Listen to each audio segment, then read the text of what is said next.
Assalamualaikum warahmatullahi wabarakatuh. Selamat pagi, salam sejahtera untuk kita semua. Perkenalkan, nama saya Fikra Pitan Siva, dosen Prodi S1 Teknik Telekomunikasi, Fakultas Teknik Telekomunikasi dan Elektro, Institut Teknologi Telkom Purwokerto. Pada kesempatan ini, saya akan memaparkan tentang pernyataan diri dosen unjuk kerja Tridharma Perguruan Tinggi. Adapun mata kuliah yang saya ampu yaitu mata kuliah rangkaian listrik, yang mana mata kuliah ini diadakan pada semester 6 dengan jumlah SKS adalah 2 SKS teori dan 1 SKS praktikum. Capaian pembelajaran ada 4. Yang pertama adalah CPNK 1, yaitu mahasiswa mampu menjelaskan besaran satuan internasional dan analisis jaringan listrik. Kemudian CPNK 2, mahasiswa mampu menjelaskan teorema rangkaian listrik dan transformasi jaringan. CPNK 3, mahasiswa mampu menerapkan hukum, teorema, dan metode analisis sinusoida. CPNK 4, mahasiswa mampu menerapkan hukum, teorema, dan metode analisis frekuensi serta analisis filter pasif. Deskripsi mata kuliah rangkaian listrik ini yaitu membahas mengenai konsep-konsep dasar arus listrik dan tegangan. Pelaksanaan perkuliahan diselenggarakan secara tatap muka, presentasi, tugas besar, dan diskusi. Selanjutnya, mata kuliah rangkaian listrik ini juga membahas tentang teorema hukum Ohm, hukum Kirchhoff arus, hukum Kirchhoff tegangan. Kemudian untuk analisis rangkaian yaitu metode analisis jaringan menggunakan analisis node dan analisis mesh. Selain itu, kita akan masuk ke rangkaian Thevenin dan Norton. Dalam hal ini kita akan mengulik dan menganalisis teorema Thevenin dan teorema Norton. Selanjutnya, kita akan mengenal transformasi jaringan, yaitu ada 2 macam topologi pada jaringan super jaringan listrik, yaitu adalah topologi delta dan topologi star. Setelah menempuh beberapa pertemuan, maka pembahasan berikutnya kita mulai masuk pada sifat transien pada komponen pasif RCL ya, yaitu resistor, kapasitor, induktor. Dan kita akan masuk ke analisis sistem beban daya listrik AC serta menghitung fasor pada sumber listrik AC 3 faz. Kemudian dilanjutkan menghitung reaktansi, impedans, dan akuntansi dalam bentuk bilangan kompleks. Adapun mengenai komponen nilai yaitu CPNK 1 memiliki bobot 25%, CPNK 2 25%, CPNK 3 25%, dan CPNK 4 25%. Kemudian pada masing-masing CPNK saya akan menjabarkannya ya, yang mana masing-masing CPNK akan saya breakdown lagi menjadi beberapa indikator, yaitu sub CPNK, yang mana salah satunya adalah tugas harian atau tugas individu. Lalu di situ juga ada kuis dan TS.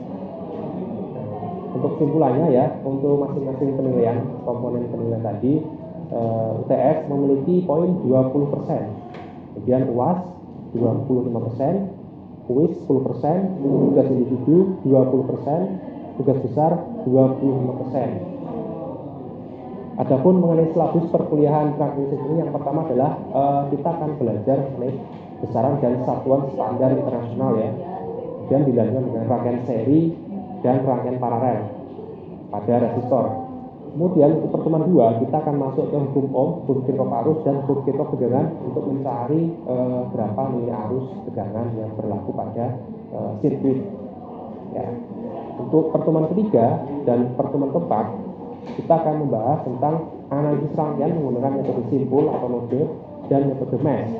Kemudian untuk pertemuan 5 dan pertemuan 6 kita masuk ke teorema superposisi, teorema Thevenin, dan teorema Norton. Lalu untuk pertemuan 7 kita masuk ke daya listrik dan transformasi delta dan transformasi star. Dan pertemuan 8 adalah UTS. Berikutnya untuk pertemuan 9 dan ke-10 ya, kita masuk ke pembahasan tentang respon transien order 1 pada rangkaian RC dan RL. Kemudian pertemuan 11 kita masuk ke bilangan kompleks, impedans, diagram fasor, reaktansi kapasitif, dan reaktansi induktif.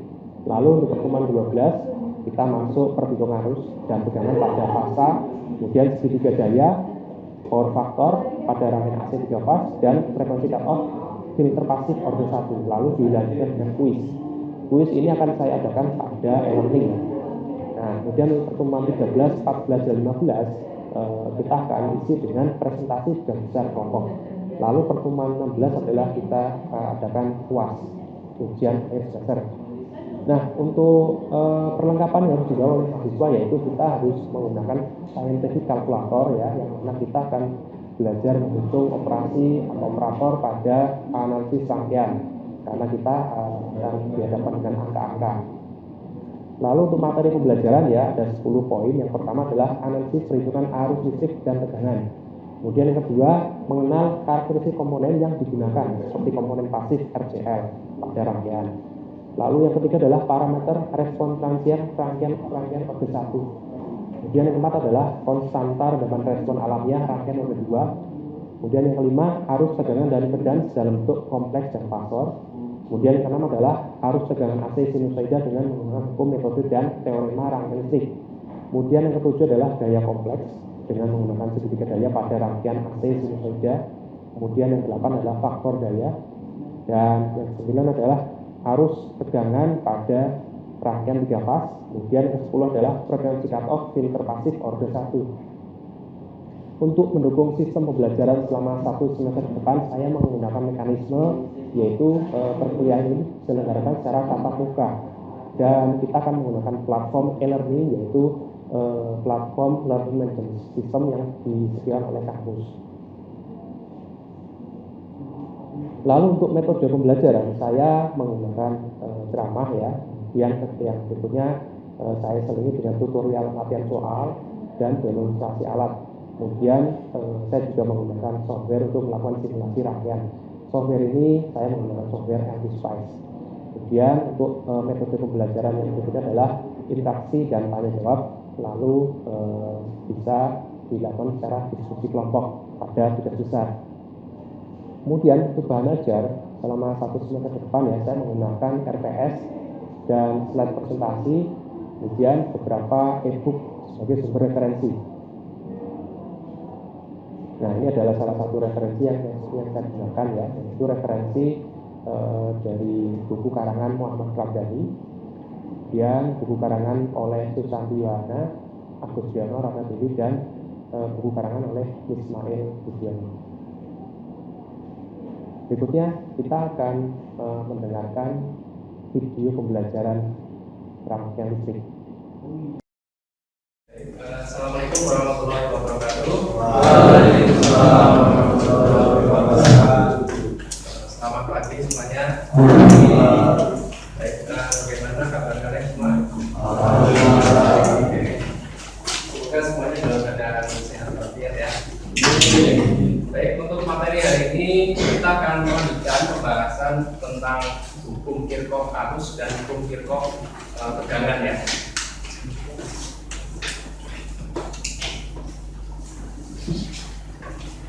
Sebelum masuk ke hukum Kirchhoff arus, saya akan menjelaskan tentang definisinya dulu ya, mengenai rangkaian listrik.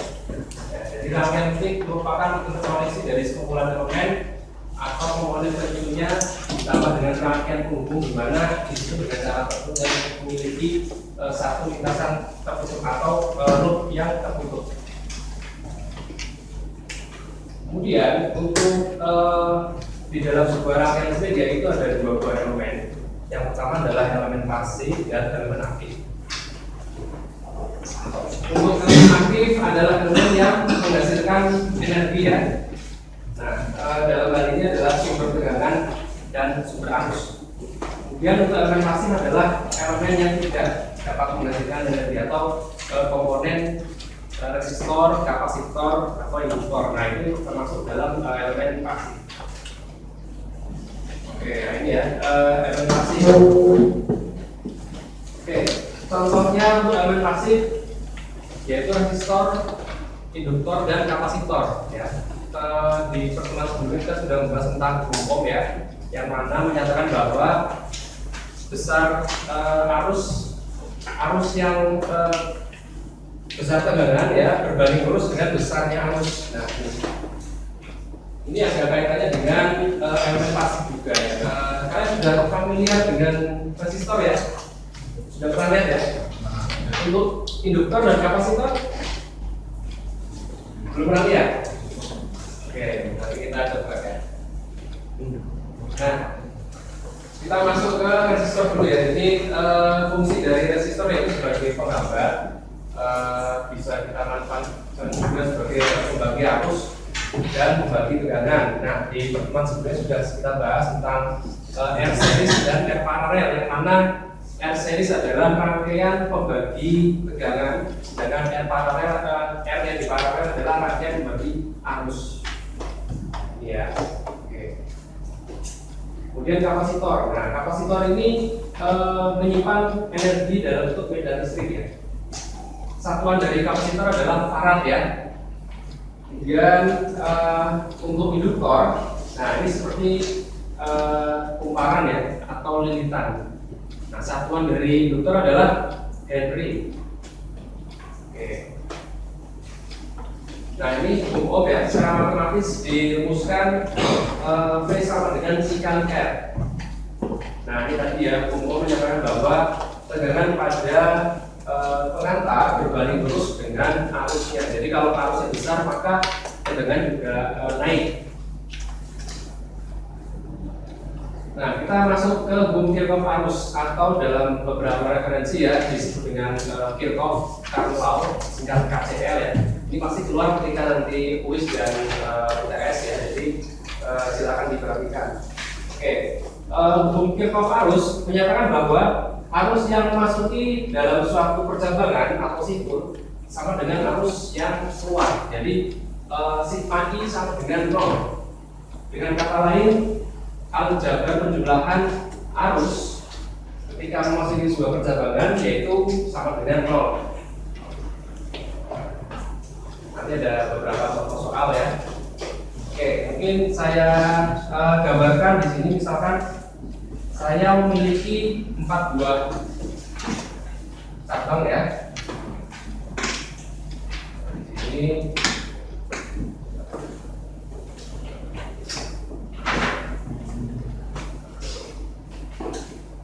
nah, misalkan di sini ada sebuah titik. Saya beri tanda titik A. Nah, lalu misalkan di sini ada arus I1 ya. Kemudian di sini ada I2, lalu di sini ada I3, dan di sini ada I4. Oke, sekarang kita perhatikan ya ketentuan. Jadi ketentuan dari hukum Kirchhoff arus atau Kirchhoff current law tadi ya, yang mana arus yang masuk sama dengan arus yang keluar. Nah, sekarang kita lihat di sini ini adalah ketentuannya ya. Jika ada arus yang menuju titik, maka kita kasih notasi plus. Nah, sekarang kita lihat di sini ya. Yang menuju titik adalah I1 dan I2 ya. Kita lihat di sini ya, I1 dan I2. Maka kalau kita jabarkan dalam hukum Kirchhoff arus tadi ya, maka I1 plus ya. Nah, ini plusnya di sini. Nah, kemudian I2 plus karena dia menuju ke titik. Nah, lalu untuk I3 dan I4 itu adalah main ya. Oke, I3 dan I4 main. Nah, ini adalah persamaan untuk hukum Kirchhoff arus. Oke, sampai di sini paham? Barangkali ada yang masih kurang jelas, silakan bertanya.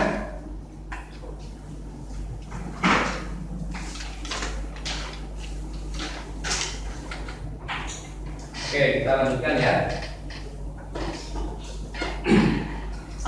Nah, ini contoh yang lain ya. Jadi beberapa referensi kita tidak tergantung pada notasi angka 1, 2, 3, 4-nya, tapi yang dilihat adalah arah arusnya ya. Oke. Nah, kemudian kita masuk ke hukum Kirchhoff tegangan atau Kirchhoff voltage law. Jadi untuk hukum Kirchhoff tegangan ini Kalau jabar penjumlahan pada tegangan yang membentuk suatu lintasan tertutup akan bernilai sama dengan 0. Nah, misalkan nah ini ya. Nah, sekarang kalian lihat di sini. Di sini ada lintasan tertutup. Ingat ya, lintasan tertutup itu dalam beberapa referensi adalah loop ya. Jadi di sini ada loop 1 ya. Nah, ini lintasan A, B, B, C, C, D, D, A. Nah, sekarang kita lihat di sini untuk loop ini ya. Nah, ini lintasannya ini. Nah, sekarang kita lihat untuk V1 ya. V1 nah, ya, V1 di situ tandanya adalah main ya. Oke. Kenapa V1 main? Ada yang tahu nggak? Oke, karena dia berlawanan dengan loopnya atau lintasan. Misalkan saya coba gambar ulang di situ ya.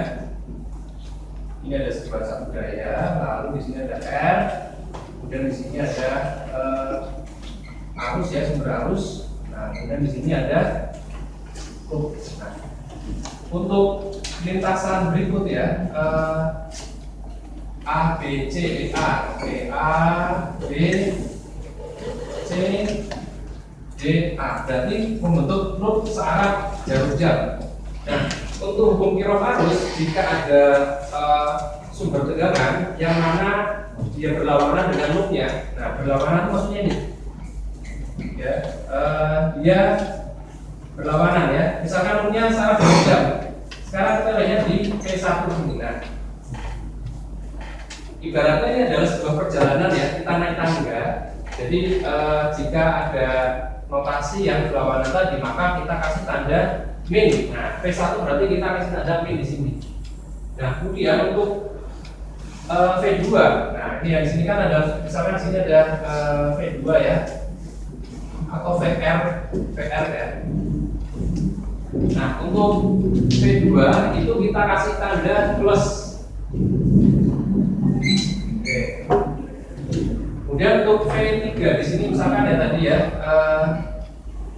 Nah, untuk V3 ini misalkan notasinya seperti ini, ya, maka dia berlawanan. Maka V3 min ya, nah, plus 0. Nah, kenapa di sini plus 0? Karena di sini tidak ada tegangan ya, satu daya. Nah, sekarang kita lihat di sini untuk persamaan hukum Kirchhoff tegangan yang berlaku, maka V2 min V1 min V3 sama dengan 0. Nah, ini yang berlaku di rangkaian berikut ini. Oke, mungkin perlu saya perjelas lagi ya untuk ketentuan dari hukum Kirchhoff tegangan, yang mana dalam sebuah lintasan tutup itu kita harus mendefinisikan notasi ya. Jadi pada masing-masing titik di sini itu kita harus menentukan polaritasnya terlebih dahulu ya. Jadi kalau misalkan di sini kan sudah jelas ya satu daya, maka di sini maka kita tidak akan mengubah. Nah, kita akan mengubah notasi pada R di sini. Nah, sebagai catatan supaya kita nanti dalam menentukan persamaan tidak bingung ya. Nah, ini kita kasih tanda plus min. Nah, ini min plus. Jadi caranya seperti itu supaya nanti ketika dalam menentukan persamaan ini kita bisa menyelesaikan persamaan. Nah, sekarang langkah berikutnya adalah kita menentukan loopnya ya. Jadi kalau tadi sudah menentukan polaritasnya, maka kita tentukan loopnya. Seperti biasa untuk loop itu kita searah jarum jam ya, searah jarum jam. Oke, dari sini ada pertanyaan? Silakan bertanya. Oke, jika tidak ada, mungkin saya kasih soal ya berikut. Nanti bagi mahasiswa yang bisa mengerjakan akan saya kasih tambahan nilai poin ya, aktifan ya. Nah, silakan kalian lihat soal nomor 1 berikut. buatlah persamaan hukum Kirchhoff arus yang berlaku. Ayo silakan. Siapa yang akan maju? Nama sama NIM jangan lupa ya dikerjakan di depan ini. Mohon silakan.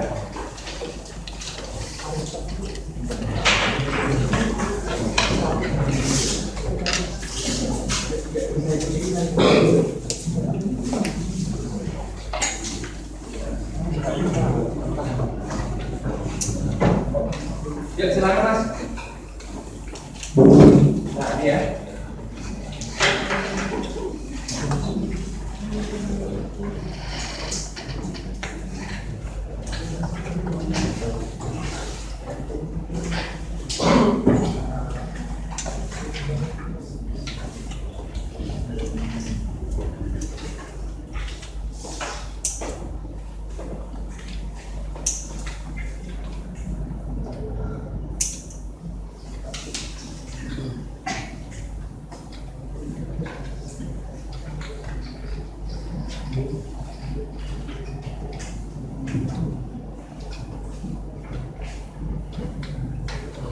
Ya, namanya siapa? Kasih keterangan situ ya, nama sama NIM.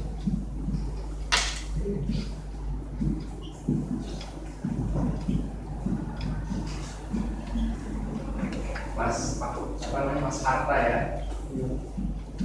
Oke. Ya. Terima kasih Mas Harta. Berikutnya soal nomor 2. Siapa lagi yang akan mencoba? Saya kasih nilai tambahan poin Kak Tiffany.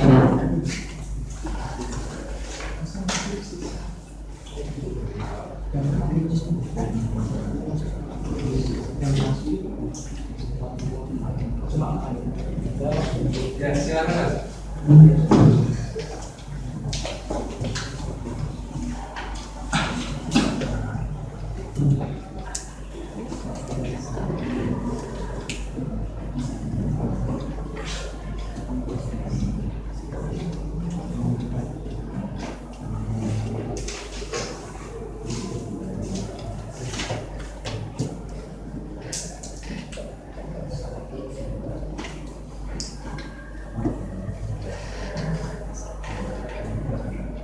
Bentar, setelah dicek lagi masih ada yang salah tuh. Arus yang masuk sama dengan arus yang keluar. Nah, tadi ketentuannya apa? Yang menuju titik kita kasih tanda positif ya. Yang meninggalkan titik kita kasih tanda negatif. Oke. Nah, ini 4 apa 1 ya? Ini 4. Oh 4. Oke. Ya kurang jelas. Oke. Ya itu 4 ya. Oke. Ya jadi di 4 masuk. Oke. Lalu di 1 keluar. Di 3 keluar. Di 2 oke ya betul. Ya kurang jelas itu Mas angka 4 atau 1 tadi. Ya betul. Ya.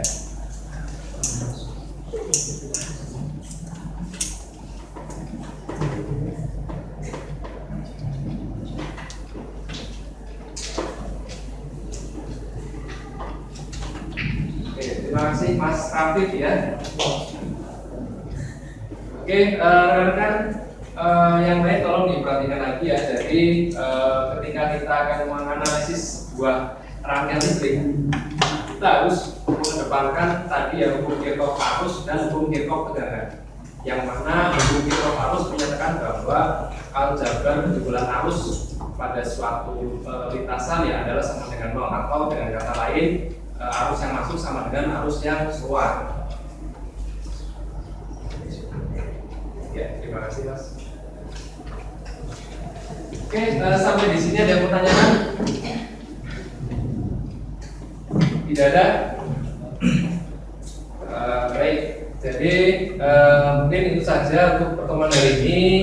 Kurang lebihnya mohon maaf. Saya akhiri. Assalamualaikum warahmatullahi wabarakatuh. Waalaikumsalam warahmatullahi wabarakatuh. Selamat pagi. Pagi.